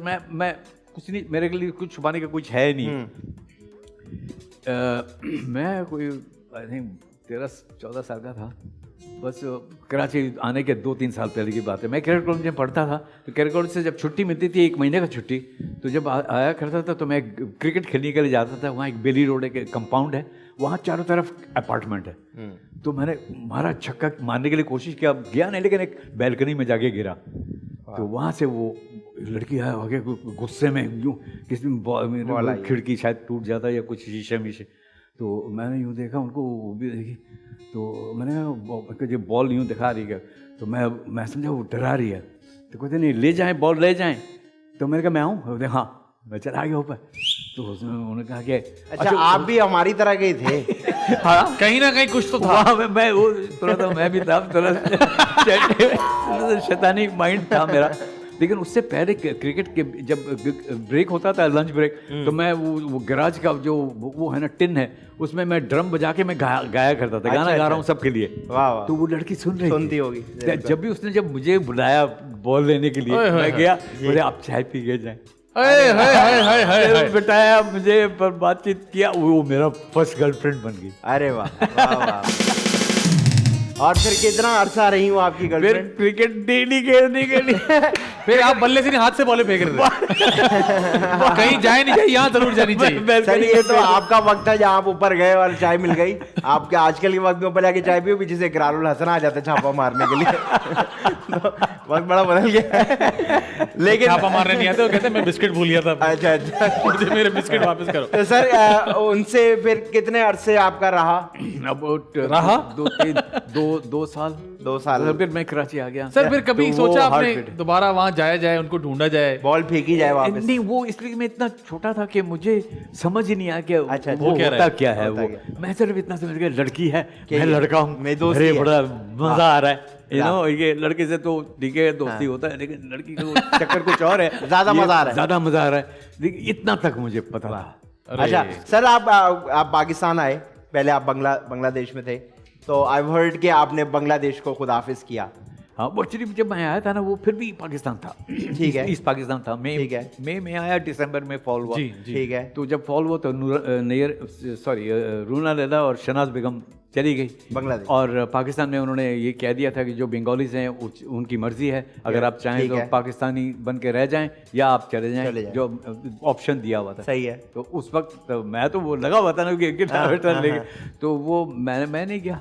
मैं नहीं गया। हाँ, मुझे और उसके कहीं अरसे बाद भी नहीं आपको हुआ कि यार मुझे चले जाना चाहिए था, या यू वो हैप्पी नहीं, के मैं फिर यार- उसके अलावा विजिट किया आपने वहां पे? हाँ, मैं जाता हूँ वहाँ भी, बंगाली गाना गाता हूँ टीवी में। वो वाला शटर देखा जहाँ बजाते थे और वो आती थी?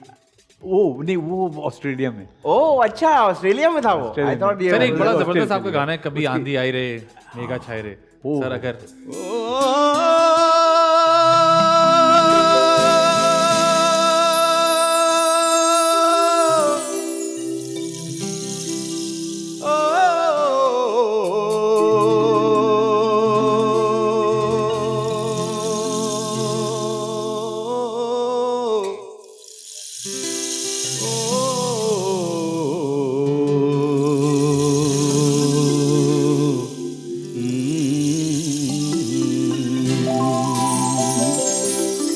আমায় ভাসাইলি রে, আমায় ডুবাইলি রে, অকুল দরিয়ার বুঝি কুল নাই রে।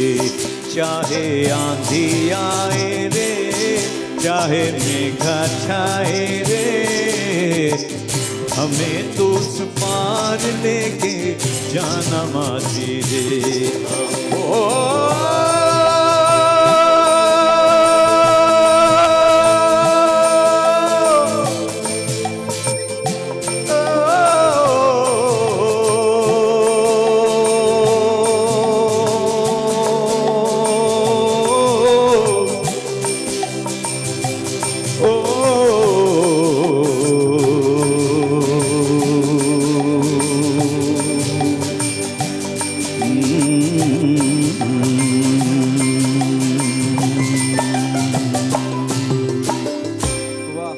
वाह वाह वाह वाह सर, फैंटास्टिक। आपने हमें स्पीचलेस कर दिया। आज हम परेशान हैं कि हम क्या बात करें आपसे। इस गाने में जो फोक, पुराना फोक में ना, जी, ये बिल्कुल। जादू है। पुराने वाकई जादू जितने है सर। पुराने फोक म्यूजिक होंगे ना, नहीं सर, सिर्फ म्यूजिक का जादू नहीं, आपका जादू है ये। यार, स्पेल बाउंड कर दिया आपने, जैसे कहते हैं ना। क्या बात है सर, क्या बात है। ओह कमाल, आदि भाई किसी और जोन में है आज। सुन हुआ क्या है। बात है सर। सर मुझे बताएं, इतने लंबे अरसे में किसी से कोई नाराजगी, मैं किसी से कोई नाराजगी नहीं हुई आपकी आज तक? मैं जब कोई भी कुछ ने मुझे कुछ कह दिया, मैं हंस के उसको क्या निकाल बात है। देता हूँ। मैं अच्छा आपने माइंड नहीं करता एज अ हूँ कोई भी। पॉप आर्टिस्ट आप मशहूर हो गए, फिर आपको वो ट्रांजिशन मिली, आपने जो है वो पेट्रियोटिक गाने, फिर आप आ गए फिल्म की तरफ। फिल्मों के लातादाद गाने आपने गाए हैं, जरा मुझे बताएं वो एक्सपीरियंस आपका कैसा रहा? वही जब आईना फिल्म बनी थी जी, तो उस वक्त मैं रोबिंदा, शबनम भाभी के घर में, मैं उन्हीं के पास रहता था। वो मेरे फैमिली बने हुए थे।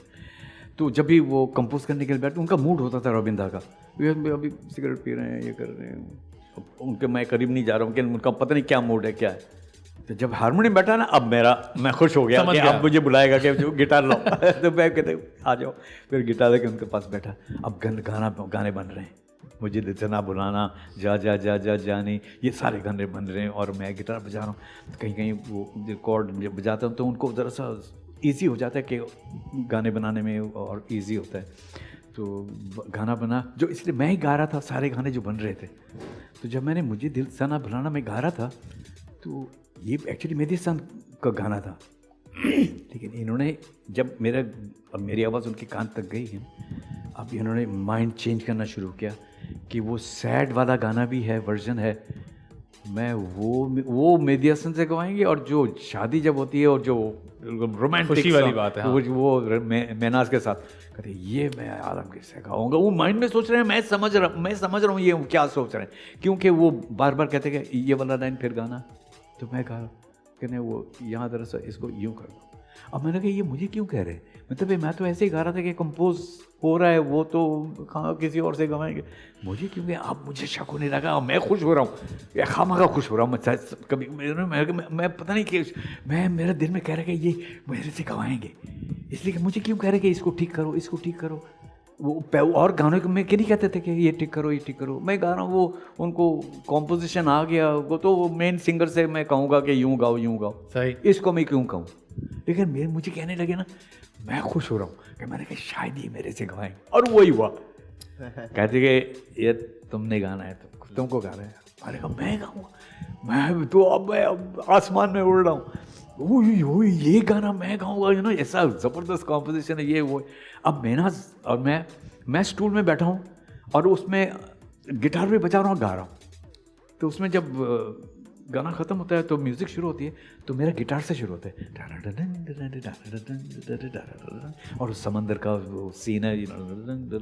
और सर आपकी आवाज़ नदीम सर पर लगता था वही गा रहे हैं। हाँ बिल्कुल, वही बिल्कुल। मैं भी देखा था, मुश्किल काम होता है क्योंकि एक्टर पे परफॉर्म करना होता है, तो ये कैसे मैनेज होता है? ये इत्तेफाक से मतलब आई वाज लकी कि इस तरह वो किशोर और राजेश खन्ना जी की लगता था एक ही आवाज़ है, लेकिन राजेश खन्ना गा रहा है जी बिल्कुल। तो वो आई वाज लकी कि नदीम पे बिल्कुल सूट कर गया था। नहीं, और आपने जो गाया माशाल्लाह, जो गाना गाया आपने। इसके बाद मुझे एक और गाना याद आता है, शाम से पहले आ जाना, उसके बारे में भी कुछ हमें बताएं। शाम से पहले आना मेरे से कैसे जो बन गया, मैंने खुद ही कंपोज किया। मेरे गाना मेरी कंपोजिशन है और मेरे बेस्ट कंपोजिशन मैंने जितने भी बनाए, गागर बनाया, फिर कह देना आँखों से, ये आपका फेवरेट है? ये मेरा फेवरेट, क्या बात है, मेरा फेवरेट सॉन्ग है और बहुत ही खूबसूरत गाना है सर। मैं चाहता हूँ जब भी गाने का जिक्र हो वो उसका रेफरेंस दे दिया जाए। शाम से पहले आना, धूप सारी ढल रही हो, शाम से पहले आना, धूप सारी ढल रही हो, फूल सारे खिल गए हो, मौसम सारे ले आना, शाम से पहले आना।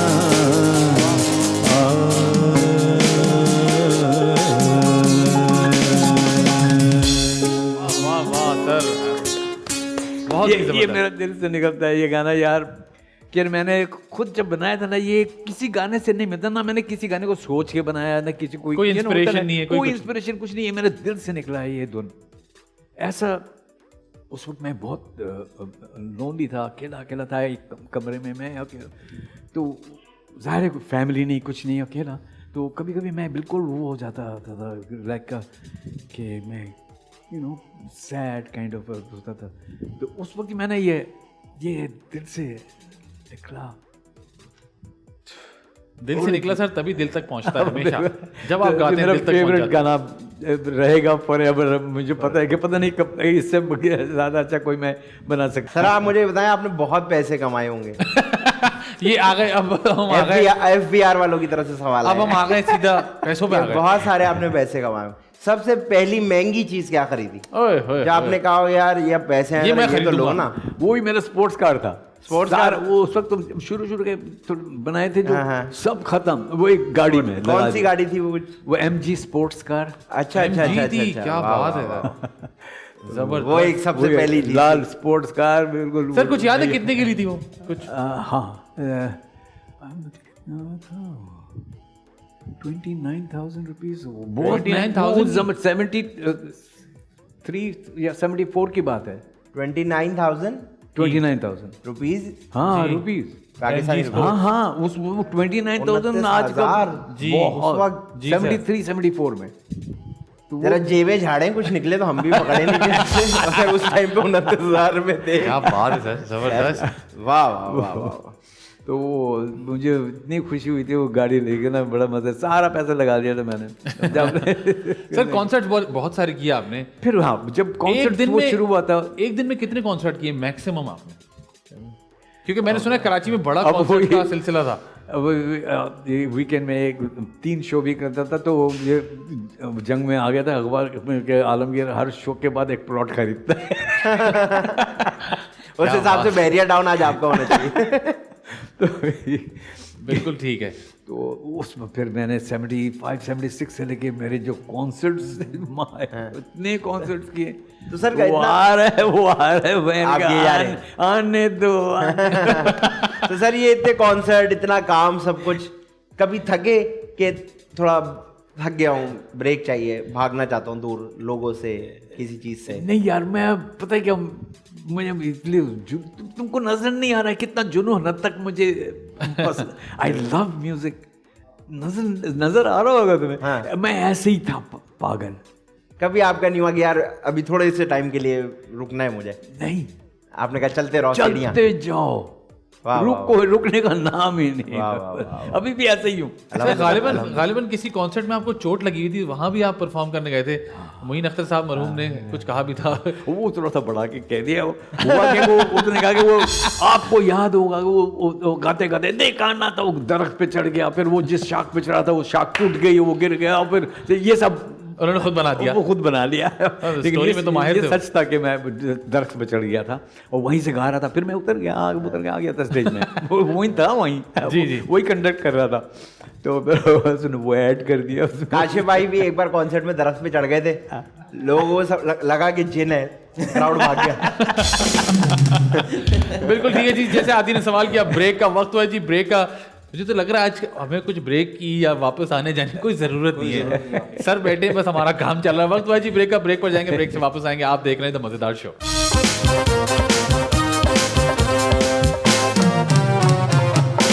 वेलकम बैक जी, आप देख रहे हैं द मजेदार शो। मेरे साथ मौजूद है आदि अदील अमजद और हमारे साथ मौजूद है सर आलमगीर। सर फिर एक जबरदस्त गाना आया शाम से पहले जो आपने हमें सुनाया। इसके मुझे पता है अभी अब तो ये सिलसिला भी हो गया ना कि गाने रीमिक्स हो जाते हैं पुराने। हाँ, कभी आपने अपने किसी गाने का रीमिक्स सोचा या कहीं सुना, आपने कहा ये क्या किया इन्होंने मेरे गाने के साथ? हाँ, कहीं बहुत करते रहते हैं, कोक स्टूडियो में भी मेरे गाने वो कर रहे हैं, तो मैं प्राउड फील करता हूँ। यकीन करो आपको मसाइल नहीं होते कि यार मैं ये तो क्यों कोक ले स्टूडियो में आप क्यों नहीं अपने गाने कर रहे?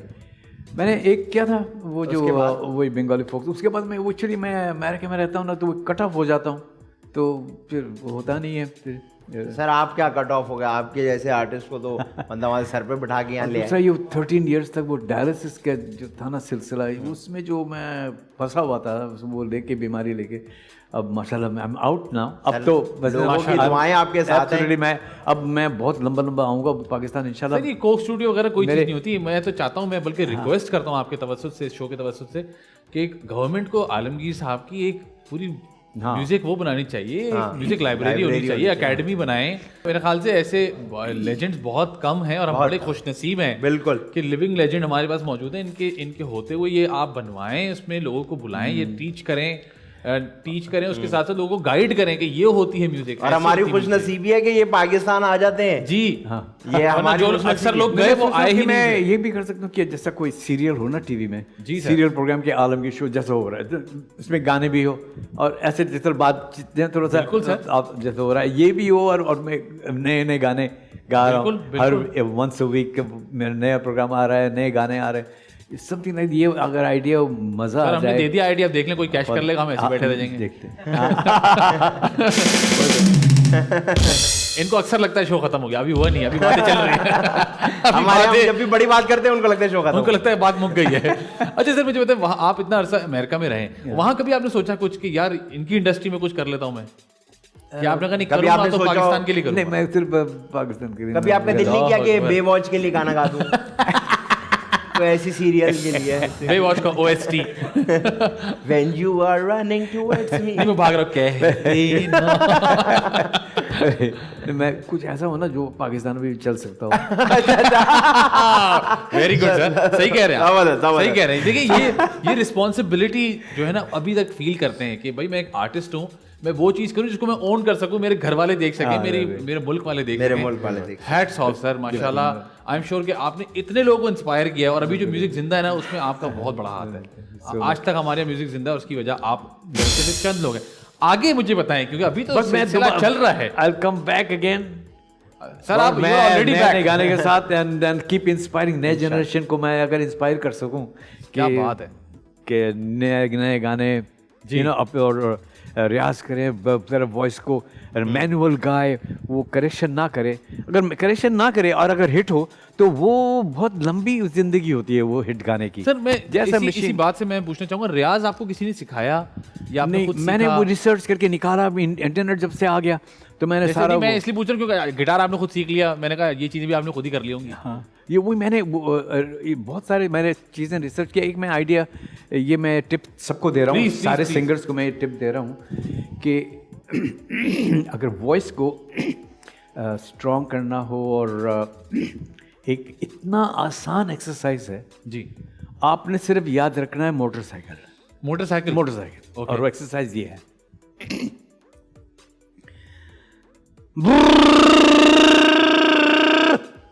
ये अरे वाह, इससे आवाज ये होता है कि जैसे आप गिटार का एक तार छेड़ा आपने ना, तो वो इस तरीके वो ट्यून हुआ हुआ है ना, तो वो आगे पीछे ये एक दफा हुआ वाइब्रेशन। हाँ। इस तरह अगर एक ना ये धुन है, ये ट्यून जो है, ये इसका जो आगे पीछे हो रहा है, ये 162 वाइब्रेशंस करेंगे पर सेकंड। ओहो, तो जाके ये सुर होगा। वाह वाह। ठीक है, तब अगर ऊपर गया ये 300 चला गया, समझ नहीं है, फिर 400 500 यूं सुर ऊंचा जा, ये और उसका फ्रीक्वेंसी बढ़ जाता है। वो तो तार तो खुद ब खुद ऑटोमेटिक कर रहा है। 162 हम किस तरह करते हैं, हलक वाइब्रेट करता है तो जाके वो अगर 162 टाइम्स पर सेकेंड इंसान कर नहीं सकता है। कभी वो हो सकता है वो 162 की जगह 165 हो जाए, कभी 59 हो जाए, क्योंकि कोई काउंटर तो है नहीं उसका। और जो लता मोहम्मद रफ़ी, नूरजहान, मेहदी हसन, ये लोग हैं ना, वो लोग करते हैं बहुत करीब जाते हैं। वो 62 की जगह 61 63 यूं हो रहा होता है। और जब और थोड़े से बेसुरे लोग गा रहे होते हैं तो वो 150 175 यूं जा रहा होता है, लेकिन फिर भी सुनाई में अच्छा दे रहा है। मोटरसाइकिल चलाने वाला जो एक्सरसाइज है, जी। वो वोकल कॉर्ड इसलिए वही वाइब्रेट करता है, वही सुर बनाता है, तो वो इतना स्ट्रांग हो जाता है कि इतना फर्म हो जाता है। एक तो शो में 2 घंटा गाओ तुम्हारा गला अब नहीं बैठेगा, एक फ़ायदा वो है। और दूसरा फ़ायदा ये है कि जो चीख के गाने नहीं पड़ेंगे, बिकॉज वो इतना फ्लो में निकलेगा। स्ट्रांग जब हो जाएगा वोकल कॉर्ड तो वो इजी फ्लो होगा, तो फिर आप कंसंट्रेट कर सकते हैं फीलिंग से गाने के लिए, यू नो उसमें एक्सप्रेशन डालने में, उसमें आप कंसंट्रेट करें। ये ना कंसंट्रेट करके आपको जोर से गाना है, उस आपको करना ही नहीं पड़ेगा, इसलिए वो ऑटोमेटिक आ रहा होगा, ऑटो हो जाएगा। बिल्कुल ठीक है सर। आप बहुत सारे लोगों के फेवरेट सिंगर हैं, आपके कुछ फेवरेट सिंगर्स होंगे, हाँ। कौन है वो लोग? वो एल्विस प्रेस्ली से शुरू करता हूँ। Elvis Presley, Elton John, Billy Joel, Mohammed Rafi, Mehdi Hassan, madam Noorjahan. Madam Noorjahan से यकीन करें किसी को समझ नहीं आ रहा ये वाली बात कि इनको सुन के मैंने इतना इम्प्रूव किया मेरे अपने गाने को। फर्स्ट टाइम मैंने जो इम्प्रूव करके मैंने एक कोई गाना गाया नूरजहान को सुन के, वो है ख्याल रखना। अच्छा, हाँ, उसमें उतर चढ़ाव ऐसे बहुत होते ज़्यादा हैं है कि ऊपर जाके एकदम से नीचे आना हो तो वो झटके में वो बेसुरे हो जाते हैं या स्मूथली लैंड नहीं करते हैं उस नोट पे। जो मैडम नूरजहान चैम्पियन है, क्या बात है, चैम्पियन है। वो अली अजमत साहब कह रहे थे कि मैडम नूरजहां के लिए कुछ उन्होंने कहा कि समझ में नहीं आता था क्या गाती हैं। अच्छा, हाँ, वो वाकई समझ तो नहीं आएगा हम लोगों को, ये कुछ इतना हाई लेवल का है कि हमें समझ नहीं आएगा। वाह, क्या बात है, इसीलिए ऊपर से चला गया, ऊपर से चला गया God. और अटकने की जगह भी नहीं थी ना मैडम उनके पास। नूरजहान फिसल गया। और ये फरीदा खानम, क्या बात है। देखें आप, ओरिजिनल गाना किसने गाया, आज जाने की जिद ना करो, लेकिन जब फरीदा खानम ने गाया ना, तो टाइमलेस कर दिया वो टाइमलेस हो गया। जी बिल्कुल। अब इंडिया में सारे जितने भी फीमेल सिंगर्स हैं वो सब फरीदा खानम को सुन के, वो फरीदा खानम बड़ा ट्राई करते हैं गाने के लिए। क्या बात है। वो कोशिश करते आपको पता ही है काशी भाई की गर्लफ्रेंड थी एक, तो उन्होंने इनकी मोहब्बत में एक बार गाया कि आज जाने की जिद ना करो, और दफा हो जाओ यहाँ से। उन्होंने खाने की कहा था। अच्छा डिफरेंट गाया था, वो कहती है आज खाने की जिद ना करो। ठीक है। हाँ बिल्कुल ठीक है सर। आपका तो मैं शुक्रिया भी अदा नहीं करता, मतलब सर आपने नवाज दिया मैं literally, thank you so much, क्योंकि हमने अभी तक ऐसा कोई एपिसोड किया नहीं था और उसकी वजह यही है कि हमारे पास दूसरे आलमगीर साहब है नहीं। Thank you so much. ये आप ही कर सकते थे और ये एक जो मज़ेदार शो का अलग से रंग था ना वो आपकी वजह से है। तो थैंक यू सो मच कि आपने इतना सारा टाइम निकाला, हमें बख्शा इतना सारा टाइम कि हम आपके साथ कुछ बैठ के बात कर सकें। हमें इस लायक समझा कि आप हमें हमारे साथ नहीं, बैठे। मैं आप लोग मैं सच कहता हूँ, जब भी कहता हूँ कुछ कि मैं आप लोग दोनों का फैन हूँ। सर जो आपने वो ड्रामा में किया ना, मैं वो ड्रामा अभी भी रिपीट करके देखता हूँ। Thank you sir, thank you यकीन करें, वो अनयूजुअल कॉमेडी है वो। बहुत शुक्रिया sir, thank you so much. मैं चाहता हूँ आपके बहुत सारे पूरी दुनिया में फैंस हैं, वो आपका यकीनन ये शो देखेंगे, उसको पसंद करेंगे। उनके लिए कोई मैसेज अगर आप देना चाहें तो प्लीज़। हम है जो मेरी अपनी ज़िंदगी में मैंने कभी भी कोई भी कुछ कह दे आपको जिससे आपको आप नाराज़ होते हैं और आपका यू फील बैड, आपको दुख होता है, तो वो ज़्यादा देर तक ना रखें, उसको निकाल दें।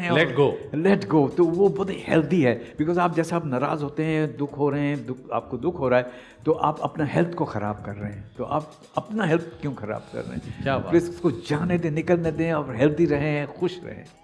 जबरदस्त सर। तो आदि आप कुछ कहना चाहेंगे? नहीं, आज तो मैं कुछ भी नहीं कहना चाहूँगा। आज का दिन मेरे लिए ख़त्म हो गया इधर ही, बिल्कुल मैं पॉज पे चला गया हूँ। और मैं बस कहूँगा नहीं, लेकिन मेरी सर सारी दुआएं आपकी तरफ हैं।